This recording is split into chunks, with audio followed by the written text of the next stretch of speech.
Anthropological Theory, 34, Disjuncture and Difference in the Global Cultural Economy, Part 2. The work of reproduction in an age of mechanical art. I have inverted the key terms of the title, Walter Benjamin's famous essay 1969, to return this rather high-flying discussion to a more manageable level. There is a classic human problem that will not disappear, however much global cultural processes might change their dynamics, and this is the problem today, typically discussed under the rubric of reproduction and traditionally referred to in terms of the transmission of culture. In either case, the question is, how do small groups, especially families, the classical loci of socialization, deal with these new global realities as they seek to reproduce themselves, and in so doing, by accident, reproduce cultural forms themselves? In traditional anthropological terms, this could be phrased as the problem of enculturation in a period of rapid culture change. So the problem is hardly novel, but it does take on some novel dimensions under the global conditions discussed so far in this chapter. First, the sort of transgenerational stability of knowledge that it was presupposed in most theories of enculturation, or in slightly broader terms of socialization, can no longer be assumed as families move to new locations, or as children move before older generations, or as grown sons and daughters return from time spent in strange parts of the world. Family relationships can become volatile. New commodity patterns are negotiated, debts and obligations are recalibrated, and rumors and fantasies about the new setting are maneuvered into existing repertoires of knowledge and practice. Often global labor diasporas involve immense strains on marriages in general and on women in particular, as marriages become the meeting points of historical patterns of socialization and new ideas of proper behavior. Generations easily divide as ideas about property, propriety, and collective obligation wither under the siege of distance and time. Most important, the work of cultural reproduction in new settings is profoundly complicated by the politics of representing a family as normal, particularly for the young, to neighbors and peers in the new locale. All this is, of course, not new to the cultural study of immigration. What is new is that this is a world in which both points of departure and points of arrival are in cultural flux, and thus the search for steady points of reference as critical life choices are made can be very difficult. It is in this atmosphere that the invention of tradition and ethnicity, kinship, and other identity markers can become slippery, as the search for certainties is regularly frustrated by the fluidities of transnational communication, as group pasts become increasingly parts of museums, exhibits, and collections, both in national and transnational spectacles. Culture becomes less what Pierre Bourdieu would have called a habitus, a tactic realm of reproducible practices and dispositions, and more an arena for conscious choice, justification, and representation, the latter often to multiple and spatially dislocated audiences. The task of cultural reproduction, even in its most intimate arenas, such as husband-wife and parent-child relations, becomes both politicized and exposed to the traumas of territorialization. As family members pool and negotiate their mutual understandings and aspirations in sometimes fractured spatial arrangements at larger levels, such as community, neighborhood, and territory, this politicization is often the emotional fuel for more explicitly violent politics of identity, just as these larger politics sometimes penetrate and ignite domestic politics. When, for example, two offspring in a household split with their father on a key matter of political identification in transnational setting, pre-existing localized norms carry little force. Thus, a son who has joined the Hezbollah group in Lebanon may no longer get along with parents or siblings who are affiliated with Amal or some other branch of Shia ethnic political identity in Lebanon.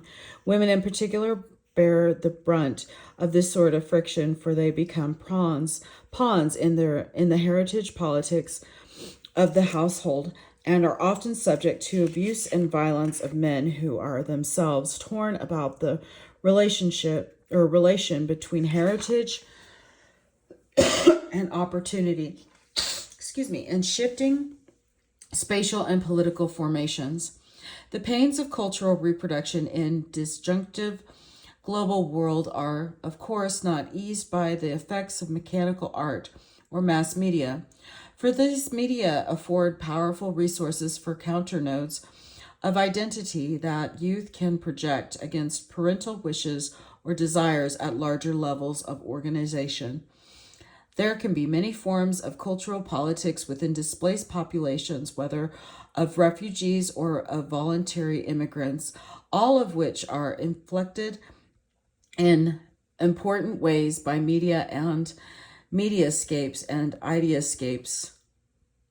They offer a central link between the fragilities of cultural reproduction and the role of the mass media in today's world is the politics of gender and violence, as fantasies of gendered violence dominate the B-grade film industries that blanket the world. They both reflect and refine gendered violence at home and in the streets, as young men in particular are swayed by the macho politics of self-assertion in contexts where they are frequently denied real agency, and women are forced to enter the labor force in new ways.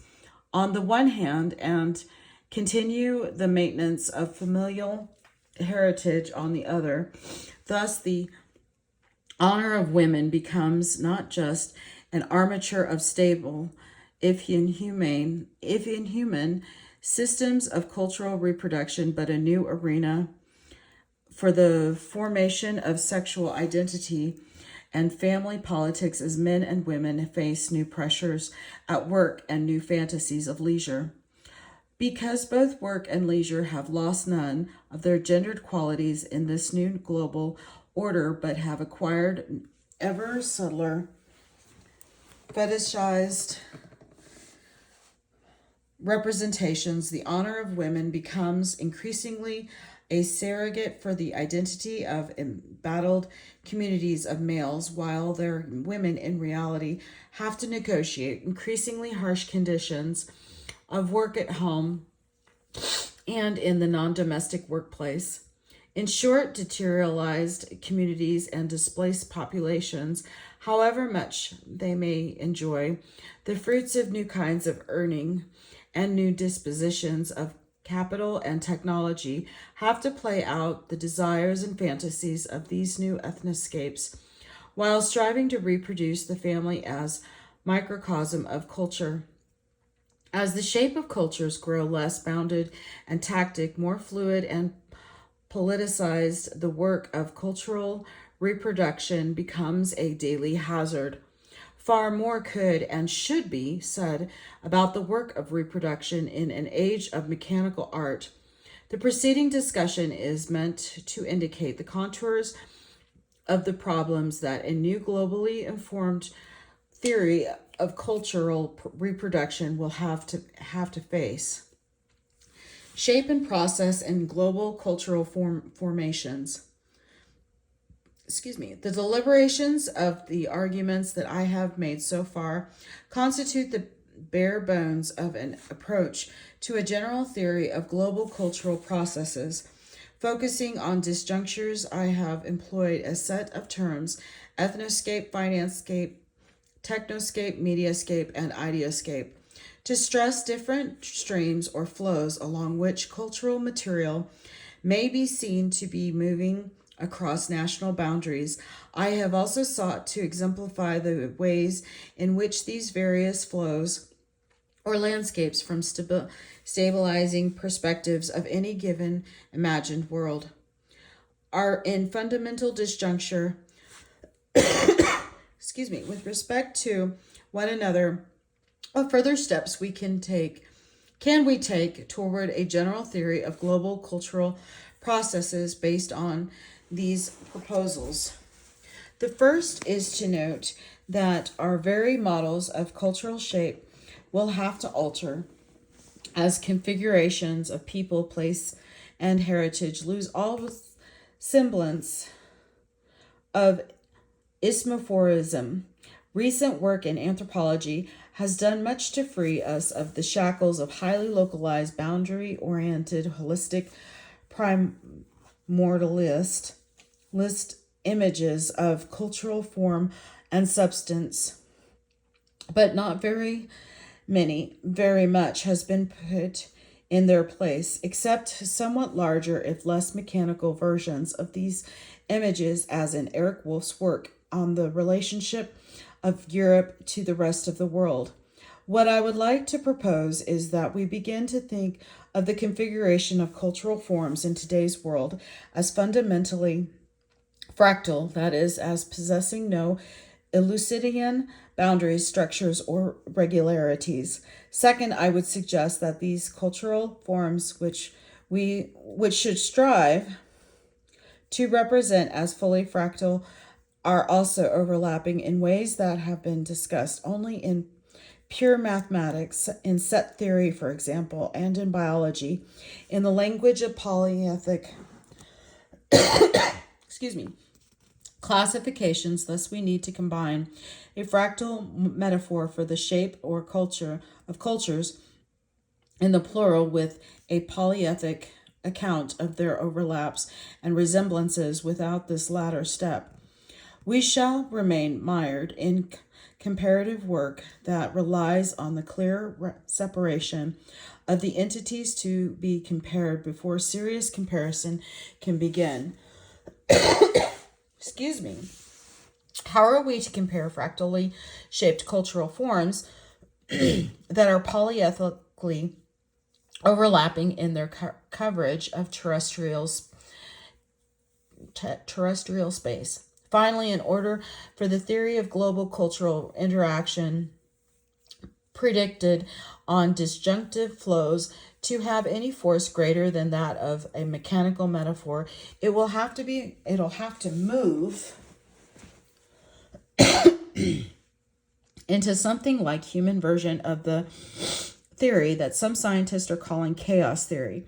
That is, we will need to ask not how these complex overlapping fractal shapes constitute a simple, stable, even if large-scale system, but to ask what its dynamics are. Why do ethnic riots occur when and where they do?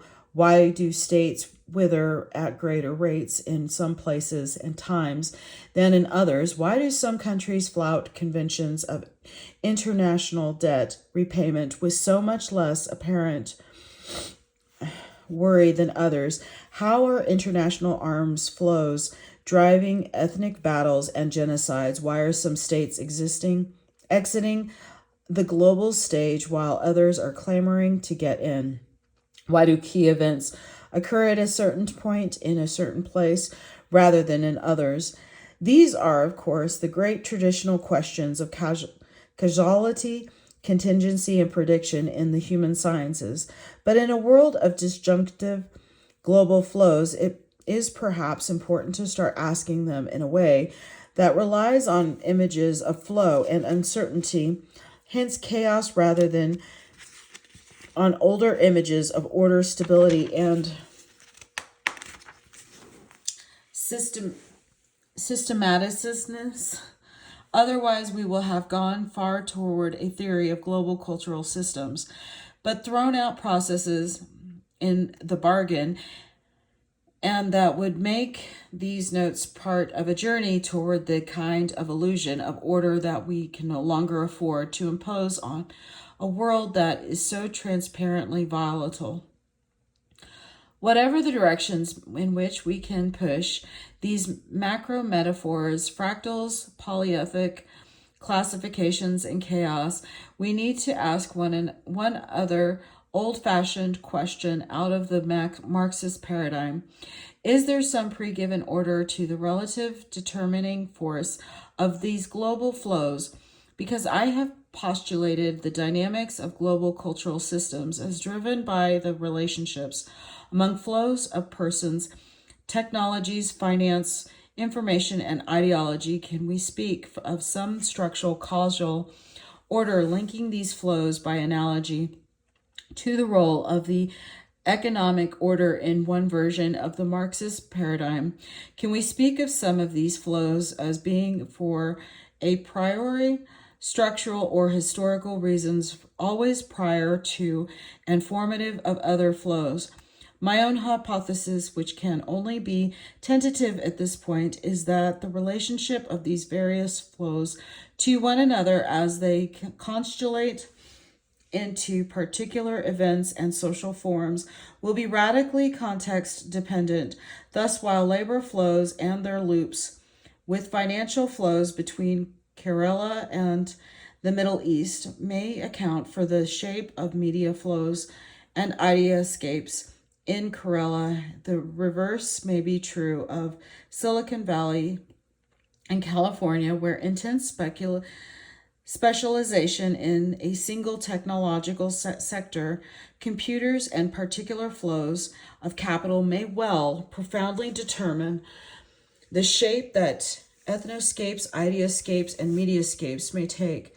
This does not mean that the casual historical relationship among these various flows is random or meaninglessly contingent, but that our current theories of cultural chaos are insufficiently developed to be even parsimonious models at this point, much less to be predictive theories, the golden fleeces of one kind of social science. What I have sought to provide in this chapter is a reasonably economical, technical vocabulary and rudimentary model of disjunctive flows from which something like a decent global analysis might emerge. Without some such analysis, it will be difficult to construct what John Hinkson calls a social theory of postmodernity that is adequately global. This is the end of this chapter. I know it was only going to be 20 more minutes, I would have finished. Here's the references, and good luck to you. Thank you.